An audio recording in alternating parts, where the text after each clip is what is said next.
सबसे पहले तो मैं प्रबंधक जी का बहुत बहुत आभार व्यक्त करता हूँ।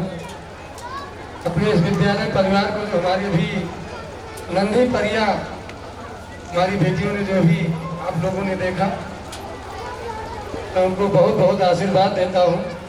खासकर मैं विद्यालय में ज़्यादातर कोशिश करता हूँ जाने के लिए अपनी इन बेटियों के लिए, क्योंकि यही बेटियाँ हमारी जो परिवार को, एक परिवार को दूसरे परिवार को संभालने का काम करती है। और इन्हीं की शिक्षा अगर है, अगर हमारा दूसरा परिवार अशिक्षित भी है, तो हमारी बेटियां अगर शिक्षित होकर मेरे परिवार में जाती हैं, तो मैं समझता हूँ वही परिवार हमारा शिक्षित होगा जो हमारा परिवार अशिक्षित होगा। इसलिए मैं अपनी बेटियों से बहुत बहुत लगाव भी रखता हूँ और इनसे अनुरोध भी करता हूँ कि माँ बाप का नाम रोशन करें और अपने गुरुजन का, क्योंकि माँ बाप से ज़्यादा बढ़कर हमारा गुरु होता है। हमारी जो शिक्षिकाएँ हैं, ये भी, इनके परिवार में भी बेटियां होंगी, बेटे भी होंगे।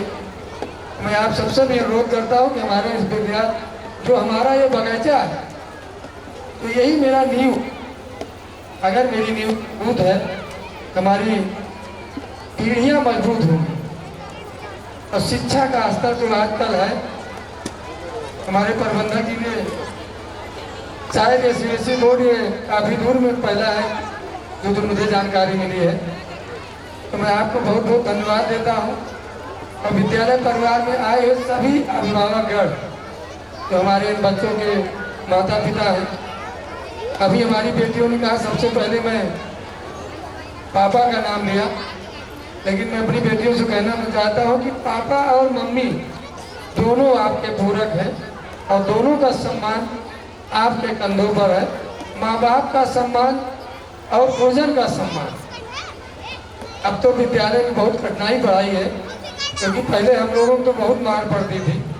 विद्यालय में जब मास्टर आते थे तो छड़ी लेकर ही आते थे, लेकिन अब कुछ समय अलग है। अभी हमने लखनऊ में देखा है कि हमारे शिक्षिका थी जो एक बच्चे को मार दिया था, उनके खिलाफ मुकदमा लिखा दिया गया। अब भाव देखो, क्योंकि वो शिक्षा के लिए, अगर हमारे बच्चों को मास्टर हमारे अगर कुछ डांटते हैं, कुछ कहते हैं, उसका ये मतलब नहीं कि हमारे अभिभावक उस अध्यापक के खिलाफ। अभी एक वीडियो भी आया था, आप लोगों ने देखा होगा कि प्रिंसिपल के कमरे में जाकर बहुत अभद्र बढ़िया उस अभिभावक ने, बच्चे के माँ बाप ने जो व्यवहार किया। इसलिए मैं आप सबसे निवेदन करता हूँ कि हमेशा जो हमारे शिक्षक शिक्षिकाएँ हैं, इनको वही आदर सम्मान तो हमारे बच्चों के गुरुजन हैं, हमारे बच्चों को सब कुछ करता रहता है। क्योंकि आज यही मेरी नींव है और यही सीढ़ी अगर हमारी आगे अच्छी नींव पड़ जाए। हमारे बहुत से बड़े भी हमसे हैं, डॉक्टर साहब, राज साहब बैठे हैं, कभी कभार फोन पे बात होता है, क्योंकि बहुत ही सज्जन है।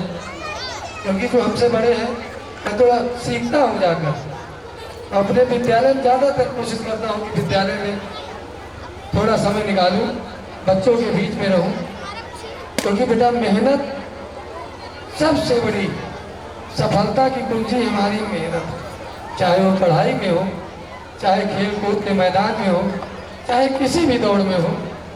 अगर हमारे बच्चे मेहनत कर रहे हैं, हमारे अभिभावक ये जरूर ध्यान दें कि अगर बच्चे हमारे किसी भी क्षेत्र में जाना चाहते हैं, चाहे वो खेल कूद के मैदान में हो, डॉक्टरी पेशा में हो या IAS PCS हो, तो उन बच्चों के ऊपर वो दबाव नहीं होना चाहिए कि नहीं बेटा आपको शिक्षक ही बनना है, या आपको आर्मी में ही जाना है, या आपको डॉक्टर ही बनना है। उन बच्चों के ऊपर आप स्वयं छोड़ दीजिए। और एक माँ बाप का भी फर्ज है बच्चों से एक लगाव, क्योंकि सबके घर में बच्चे होते हैं। जब बच्चे बड़े हो जाते हैं तो कुछ बच्चे ऐसे होते हैं कि जो कि अपने कंधों पर, अपने पैरों पर खड़े होने की कोशिश करते हैं। और जब बच्चे हमारी नींव हाई स्कूल इंटर तक आप इनकी नींव मजबूत कर दीजिए, मैं समझता हूँ हमारी बेटियाँ और बेटे दोनों आगे बढ़े। क्योंकि मुझे कुछ नहीं चाहिए इस मुल्क में, केवल मैं आप सबसे अनुरोध करता हूँ कि अगर कोई भी गरीब परिवार का बच्चा है, अगर फीस देने में नहीं क्षमता है, तो उसको ज़रूर आप ध्यान दीजिए। प्रबंधक जी, मैं आपसे गुजारिश करता हूँ, क्योंकि कई जिलों में मैंने अपने बारे में, मुझे कुछ नहीं कहना है, मैं तो बहुत गरीब परिवार से पला बड़ा था, लेकिन आपके बीच में आज जिले का प्रथम नागरिक होने का और मैंने मैडम को ही बनाया, क्योंकि नारी शक्ति भी बहुत बड़ी शक्ति है। इसलिए अगर इनके पास जो शक्ति है, जो हमारी बेटियों के पास शक्ति होगी, उस शक्ति से हमारा दोनों परिवार बहुत आगे बढ़ेगा और खुशहाल भी रहेगा। इसलिए मैं अपने बेटियों से खास कर अनुरोध करता हूँ, अपने माँ बाप का नाम जरूर रोशन करना। जिस क्षेत्र में जाना चाहती हो उस क्षेत्र में माँ बाप से जरूर इतना कहना कि मुझे इस क्षेत्र में रुचि है, इस क्षेत्र में मेरा लगन है। तो इसलिए मैं आप सबसे अनुरोध करता हूँ, हमारे बच्चे, अभिभावक और जो अध्यापक, हमारे शिक्षक शिक्षिकाएँ हैं, आप सबसे निवेदन करता हूँ कि उन बच्चों को जरूर ध्यान दें जो माँ बाप, जिस परिवार से गरीब बच्चे हमारे आते हैं, उनके ऊपर भी ध्यान आपका सदैव बना रहे। वो बच्चे जरूर हैं, क्योंकि मैं देखता हूँ कभी कई ऐसे विद्यालय हैं, कई जगह से सूचनाएं आती हैं, अपने जनपद में भी, बाहर के जनपद में भी। अभी आज 2-4 दिन की बात है, एक विद्यालय से फोन आया कि भैया मेरे बच्चे का परीक्षा होने जा रही, प्रवेश पत्र नहीं दिया जा रहा है क्योंकि फीस नहीं जमा कर पाया हूँ। मैंने उनको स्वयं उसके खाते में पैसा डलाया कि आप जाके विद्यालय के प्रबंधक से मेरी बात कराइए, फीस में जमा करा दे रहा हूँ। लेकिन मेरे बच्चे का भविष्य बर्बाद ना हो, उसको प्रवेश पत्र जरूर मिले। उस बच्चे को प्रवेश पत्र स्कूल के दरवाजे पर मिला जब वो परीक्षा देने गए। उसके बाद मैं उस प्रबंधक से बाद में बात किया कि प्रबंधक महोदय इतना जरूर ध्यान दीजिए, मान लीजिए किसी कारण से भैया अगर हमारा बच्चा फीस जमा करने में, तो ये नहीं कि आप उसको परीक्षा से बेदखल कर दें। इसलिए हम आप अपने विद्यालय परिवार से भी अनुरोध करते हैं कि जरूर से जरूर इन बच्चों को ध्यान दिया जाए, जिनके पास, ठीक है माँ बाप, मैं समझता हूँ सारे माँ बाप एक जैसे नहीं है, कुछ गरीब भी हैं और कुछ अमीर भी हैं, लेकिन मैं अपने इस विद्यालय परिवार को बहुत बहुत बधाई देता हूँ कि मुझे भी आपके बीच में आने का सौभाग्य हुआ। हमारे इस विद्यालय परिवार को भी मैं चाहता हूँ इसी तरह और आगे बढ़ता रहे। और जो हमारे अभिभावकगण आए हैं, माता पिता, आप सबसे भी मैं वंदन करता हूँ, निवेदन करता हूँ कि हमारे बच्चों को अच्छी से अच्छी शिक्षा दें और जितनी लगन हो। हमारे बच्चे अगर शिक्षित हैं तो उनको किसी चीज़ को मांगने की ज़रूरत नहीं है। हम आप सबसे इतना ही निवेदन करेंगे और सरकार से भी मैं आप सबके माध्यम से कहता भी हूँ कि मेरे बच्चों को केवल शिक्षा, स्वास्थ्य, न्याय, 3 चीज़ मुझे मुफ्त में मिल जाए तो मैं समझता हूँ हमारा देश बहुत आगे बढ़ेगा और हमारे बच्चे भी आगे बढ़ेंगे, क्योंकि हर चीज़ शिक्षा के अभाव में हम पीछे हो जाते हैं।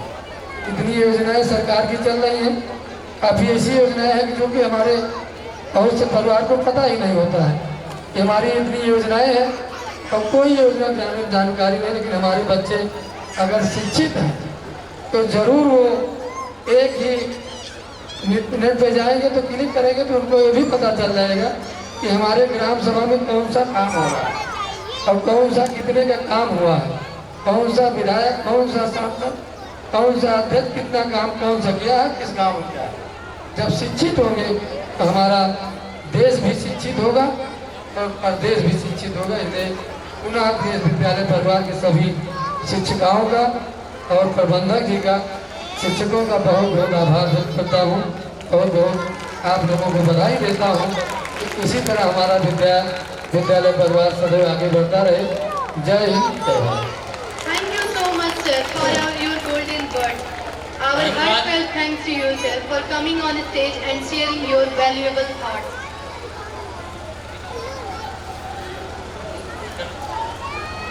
चलो, हेलो।